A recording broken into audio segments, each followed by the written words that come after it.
Ein günstiges neues iPhone kaufen, was soll ich da nehmen? Wir haben da ein paar Tipps. Tja, mit 420 bis 450 Franken ist das iPhone SE von diesem Jahr 2020 sicher die günstigste Alternative und es ist wirklich ein gutes, tolles Gerät, tolle Kamera, neuester Prozessor, Preis-Leistung stimmt wirklich. Wenn es nur auf den Preis davon kommt, ist das mein Tipp. Was sich gar nicht lohnt, sind ältere Modelle, zum Beispiel das iPhone 8. Das ist sogar teurer im Handel, werden Restexemplare noch weggegeben. Unbedingt das SE nehmen. iPhone 7 ist zwar günstig, aber ich würde das nicht empfehlen. iPhone SE für Leute, die wirklich ein neues, günstiges iPhone wollen.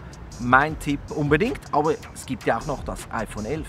Das iPhone 11 gibt es inzwischen schon ab rund 680 Franken im Handel. Natürlich sind das 200 Franken mehr als beim SE, aber man kriegt dafür auch mehr und vor allem in zwei Bereichen ist es klar überlegen und für mich so ein bisschen der Geheimtipp momentan auf dem Markt.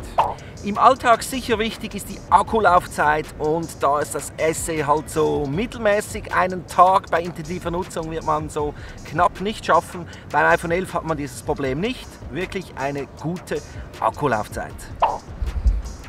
Ja, und dann hat das iPhone 11 halt auch einfach die viel bessere Kamera, das bessere Kamerasystem. Selfie-Cam besonders auffällig, aber auch die Hauptkamera hat mehr Möglichkeiten durch das, dass man einen Weitwinkel hat. Für mich auch sonst insgesamt die Kameraqualität etwas besser und vor allem einfach mit den Top-Geräten kann man hier mithalten zu einem recht günstigen Preis.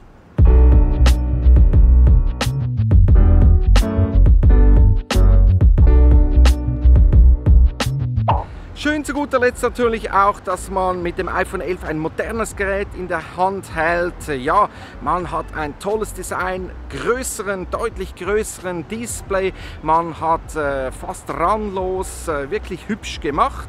iPhone SE kommt noch mit dem Fingerabdruckscanner, wer das unbedingt will. Ja, das ist natürlich ein Vorteil und sonst aber iPhone SE ein bisschen altbacken, das iPhone 11 ein topmodernes, schickes Gerät.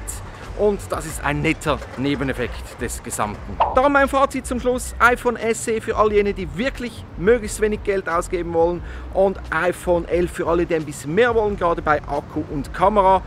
Insgesamt beides sehr gutes Preis-Leistungs-Verhältnis. Ein guter Tipp, wenn man günstige Apple-Produkte kaufen möchte.